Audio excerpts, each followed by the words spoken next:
Salut les gars, on se retrouve sur la chaîne Kenshi Audio pour une vidéo où je vais faire des unboxings de tout ce que j'ai reçu dernièrement, ainsi que la review de cette figurine de Captain Tsubasa. Ensuite, après la review, je vous montrerai son exposition dans ma collection. Je commence par vous expliquer un petit peu d'où viennent tous ces objets. Donc, tout ce qu'il y a là, toute cette partie-là, c'est une commande que j'ai fait à Max, de Léo et Max, et la chaîne DB Times et Abaka. Je vous mettrai les liens en description pour ceux qui ne connaissent pas. En tout cas, c'est des très grosses chaînes de collectionneurs de l'univers Dragon Ball Z, de l'univers manga, l'univers cinématographique. Ils parlent de beaucoup de choses et c'est vraiment intéressant et c'est toujours un plaisir de les voir. Et donc, Max, je lui ai pris ça sur un live qu'il faisait sur Instagram. Et je vais vous montrer ça tout de suite. Et sinon, il y a aussi ces posters de Mister Mango. Alors, Mister Mango, c'est le nom du créateur de ces œuvres-là. Et en fait, il avait un stand sur une petite convention en plein air qu'il y avait à Toulouse, la Japan Touch, ça s'appelle. Je lui ai pris ça, du coup. Et ça, c'est une figurine qui vient de la boutique Asiance à Toulouse. Donc voilà, je lui ai demandé de mettre ça de côté pour aller justement avec une figurine que j'ai déjà de Captain Tsubasa, que j'ai eu avec le collector du jeu vidéo.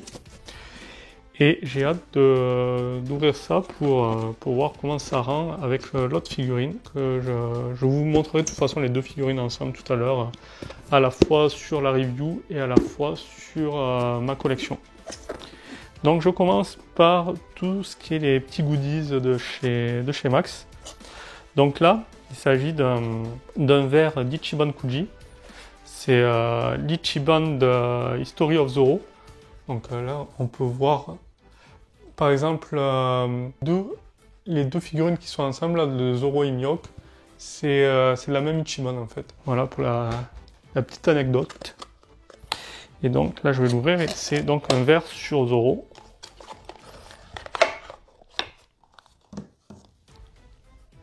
Et là, vous voyez, il y a plein de trucs écrits. Je ne sais pas de quoi il s'agit, mais on a le petit logo Zoro. Donc, moi, ça me suffit. Je suis super content. Et on peut voir que c'est une Ichiban qui date de 2014, du coup. Ensuite, on a ce lot-là aussi du Ichiban Kuji. Est-ce que c'est la même Ichiban? Ça, je ne saurais pas te dire. On va comparer vite fait les logos. Si je compare un peu les écritures, moi, je vous laisse regarder. Moi je comprends rien en japonais. Je pense pas que ce soit la même Ichiban. Voilà, c'est une petite peluche qu'il avait aussi. Une petite peluche de Mihawk, qui est vachement cool. Il a son... Je me rappelle plus du nom de l'épée. Je mettrai pareil un texte par-dessus pour me rattraper. Et qui a un espèce de plastique mou, comme on a sur la plupart des peluches. Hein. C'est quelque chose d'assez doux au toucher. Et ça ira avec toutes mes petites peluches One Piece que j'ai. J'en ai une petite de Zoro, donc ça ira impeccable avec. Ensuite, ceci, je vais déballer et je vous explique tout de suite ce que c'est. En tout cas, c'est le loger de la même Ichiban que le Mihawk là.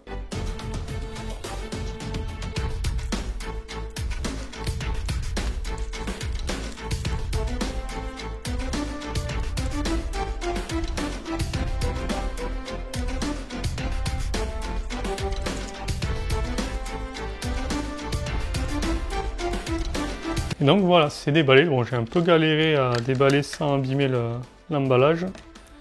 Et là, si on tire, j'imagine là... Ah non, il faut dévisser. Je sais pas comment ça marche en fait.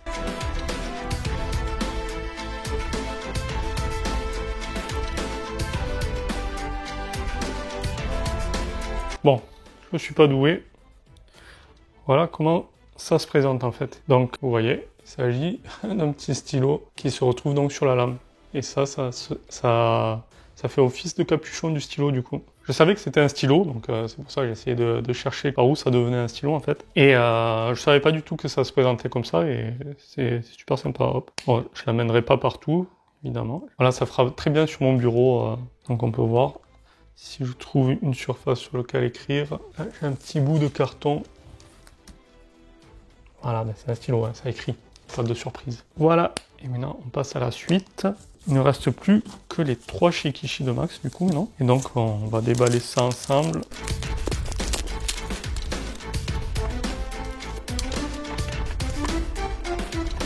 Et voilà, on passe très vite dessus. Ce Shikishi là, 2 €, c'est un Shikishi que j'avais déjà.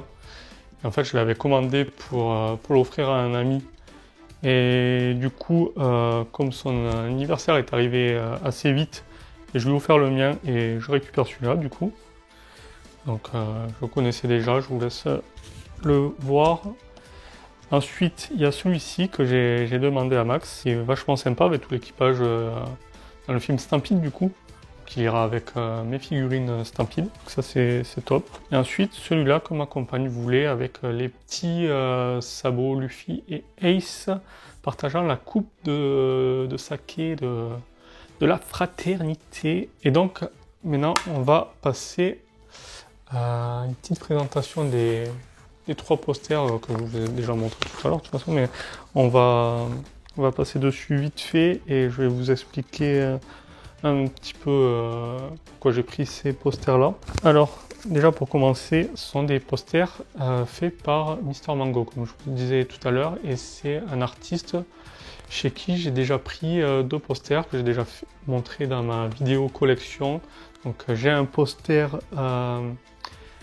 avec Sabo qui pleure sur la tombe de Ace, et un autre où j'ai Zoro qui est ensanglanté après le combat contre Kuma sur Thriller Bark.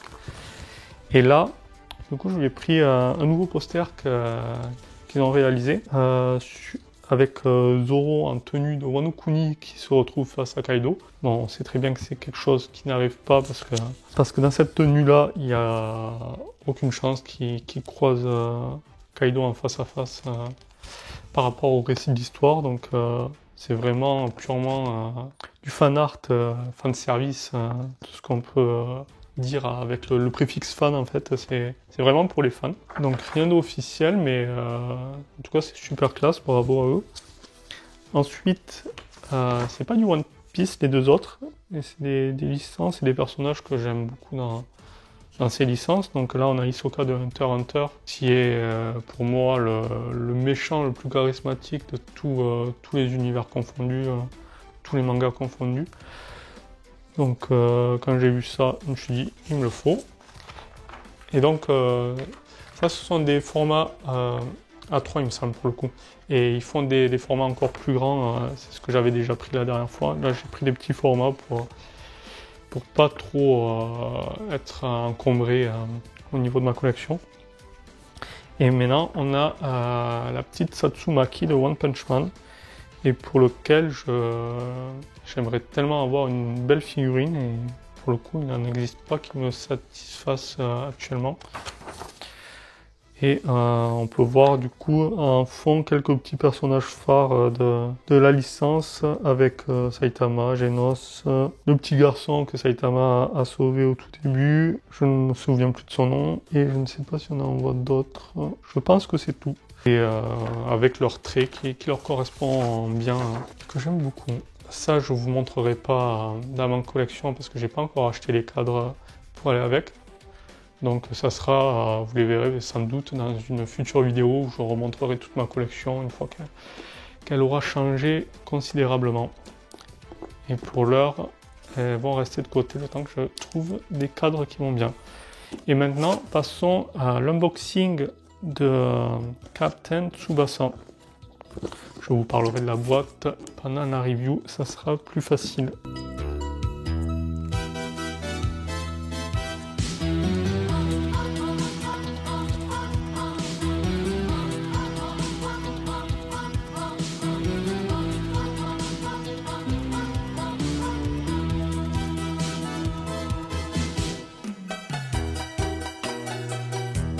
Et voilà, en fait, c'était extrêmement simple à monter. Le socle, il est vraiment impeccable, il n'y a aucune galère possible avec celui-ci. C'est une super figurine. J'ai hésité à l'acheter parce que je préférais l'autre figurine que j'ai eu du coup dans le collector.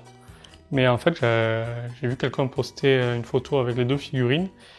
Et ce qu'il faut savoir, c'est que ce Tsubasa-là, c'est la version la version jaune, en fait, quand il travaille, mais quand il fait du foot avec son équipe à l'école, la New Team. Et du coup, il est à l'échelle avec l'autre figurine qui est, elle, plus adulte, enfin, il est plus ado, on va dire. Et du coup, il est plus grand. Donc, les deux ensemble, ça sera vraiment génial. Et on se retrouve de suite pour la partie review de la figurine. On attaque maintenant sur la review de la figurine de Captain Tsubasa Ozora, connu sous le nom de Olivier Hatton en France dans le dessin animé Olivier Tom. Bon, déjà quand tu vois ça, t'as qu'une envie, c'est de chanter le générique de l'époque. Je vais quand même vous éviter ça. Je cherche à attirer les abonnés, pas à les faire fuir pour l'instant. Bon, j'ai fait quelques recherches quand même pour cette review, car Olivier Tom, ça remonte à loin pour moi. Et même en jouant au nouveau jeu, avec les traductions qu'ils avaient fait à l'époque, tu retrouves rien de ce que tu connaissais. Déjà, on se souvient tous de son équipe de la New Team et de son logo en forme de N jaune et vert. Eh bien non, eux, leur école, c'est un Nankatsu. Et leur logo sur le maillot est beaucoup moins coloré. C'était comme ça qu'il était au Japon. Voilà, maintenant qu'on a posé les bases, on est sauvé et on ne sera pas perdu sur la review de cette figurine. Donc ce Tsubasa là, c'est vraiment le Tsubasa gamin du tout début de l'histoire, avec sa coupe de cheveux ébouriffée que d'un côté, son côté calme et sérieux, mais aussi très déterminé.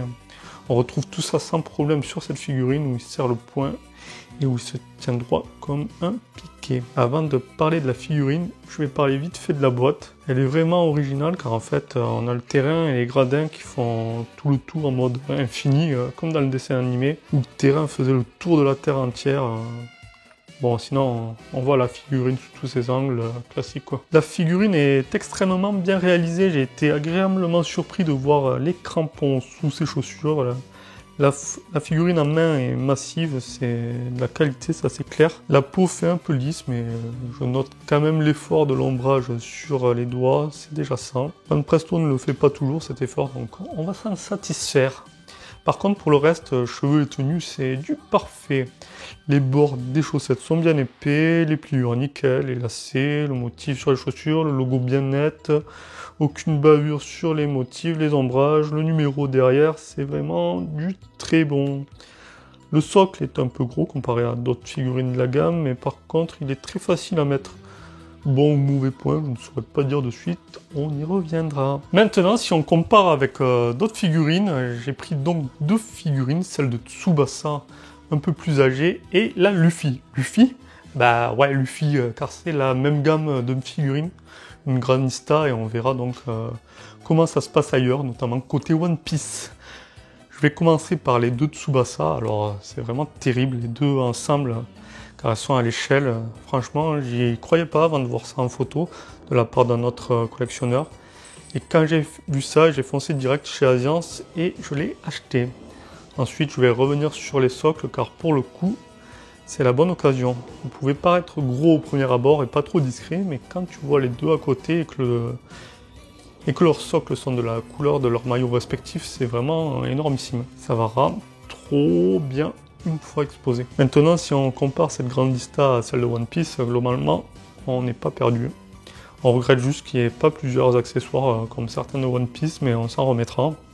Sinon, je regrette quand même qu'il n'ait pas fait plus d'ombrage, car sur toutes les Grandista One Piece, ils ont fait l'effort. Et ça permet un peu aussi de les démarquer et de différencier les licences, donc ça ne me dérange pas. Allez, fini le blabla. Je vais ranger ça et je vous montre ce que ça donne. Voilà, je l'ai mise au même endroit que l'autre Tsubasa sans réelle surprise du coup.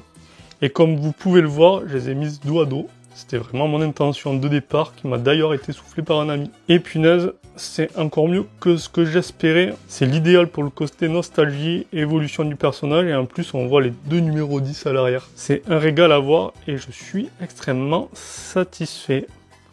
J'espère que vous avez apprécié cette vidéo. N'hésitez pas à me laisser des commentaires pour me donner votre avis, ça m'intéresse. Puis pensez à laisser un pouce bleu et vous abonner sur la chaîne pour ne pas manquer les prochaines vidéos. Allez, je vous dis à très vite, bye!